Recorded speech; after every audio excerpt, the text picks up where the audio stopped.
केमिति वित्पात बढ़ी बन्या छाड़ी सत किंतु लोकंक दुर्दशा बढ़ी बालेश्वर बन्या नहीं प्रतिक्रिया रखुंट जलसंपद विभाग सर्वोच्च जंत्री चंद्रशेखर पाढ़ी सुवर्णरेखा एवं विपद संकेत तले रही गालुडीही पानी कमी उपर मुंडे वर्षा हेले बन्यार आशंका बढ़ी पारे सुवर्णरेखार सकाल 9टार 8.68 मीटर जलस्तर रही पानी तलू खसुची किंतु वर्षा पाई पानी बढ़िले पदक्षेप नियाजिबो उपर मुंडे वर्षा हेले तल मुंडे बन्यार स्थिति नियंत्रण पर पदक्षेप ग्रहण करा 24 घंटे मयूरभंज नयागढ़ सर्वाधिक वर्षा रेकर्ड करा लोक माने दुर्दशा भितर दिन काटुंट जितेबाला सुवर्णरेखा गोटेपटे विपद संकेत तले रही किंतु अनेक अंचल जलमग्न रही गालुडीही पानी कमी किंतु अनेक अंचल पानी घेर लोकंकर हेक्टर हेक्टर चाष जमी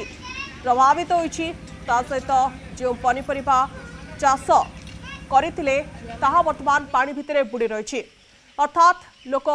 केमिति चलिबे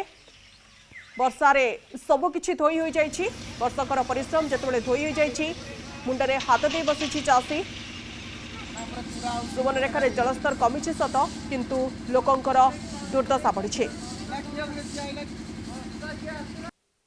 आमर विगत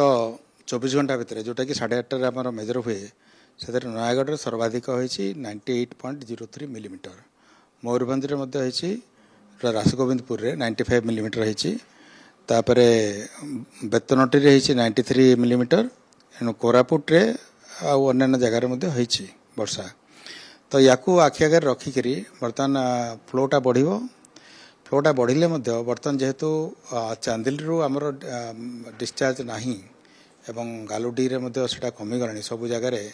मांगो ब्रिज है जामशेदपुर आदित्यपुर युवा सबुरे जेहेतु कमी जाइए तेणुक यहाँ आम आशा करूँ एत गोटे बन्या गोटे आसो बोलिकी तथापि आमर गोटे कोऑर्डिनेशन जारी रही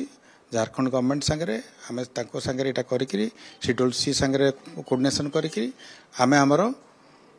फोरकास्टा डिस्ट्रिक्ट एडमिनिस्ट्रेशन को समस्त को दिहब आ बर्तमान सुवर्णरेखा जेहेतु 10टा बेले आमर यहाँ करूँ माने अच्छी 8.68 अच्छी 9टा बेले 8.68 मीटर अच्छी तेणु सेटा आमर आपने जानते राजघाट सुवर्णरेखार तार डेंजर लेवल हूँ 10.36 मीटर आ तार वार्निंग लेवल हूँ 9.45 मीटर बर्तमान 8.68 मीटर अच्छी ताने पाखापाखि गोटे 80 सेंटीमीटर तले अच्छी तेणु ये बर्तमान गोटे रिसीडिंग स्टेज धीरे धीरे पानी तलू खसुची कौन सी जगार अपस्ट्रीम रे कौन सी जगार माने आमर गेज गुड़ाक बढ़ू ना जदि से बढ़ो ताल आम देखा कि बर्तमान यहाँ जिते कमिबा आरंभ कर तेणुक भोगरे एरिया रे बालियापाड़ एरिया रे धीरे धीरे पानी आहरी कमिज जोटा बन्या पानीटा समुद्र को पलैब।